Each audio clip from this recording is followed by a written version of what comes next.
Sa bisa ng warrant of arrest sa kasong carnapping, arestado ang isang lalaki sa operasyon ng Paniki PNP sa Pampanga.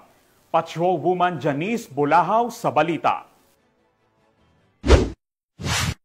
Matagumpay na naaresto ng mga tauhan ng Paniki Municipal Police Station, katuwang ang Magalang Municipal Police Station ang isang suspect sa isinagawang operasyon sa Regional Rehabilitation Center for Youth, Barangay Ayala, Magalang, Pampanga. Kinilala ang naarestong suspect na si alias Niknik, 18 taong gulang binata, walang trabaho at residente ng Barangay Poblacion Norte, Paniki, Tarlac. Inihain sa suspect ang warrant of arrest para sa kasong paglabag sa Republic Act 10883 o the New Anti-Carnapping Law of 2016 na may rekomendang piyansa na 300,000 pesos. Batay sa tala ng pulisya, dati nang naaresto ang suspect noong Hulyo 11, 2025 para rin sa kasong carnapping. Ang suspect ay kasalukuyang nasa kustodiya ng Regional Rehabilitation Center for Youth sa Magalang, Pampanga. Ang matagumpay na operasyon ay patunay ng patuloy na pagsisikap ng Paniki MPS at ng buong Tarlac Police Provincial Office sa ilalim ng pamumuno ni Police Colonel Franklin P. Estoro,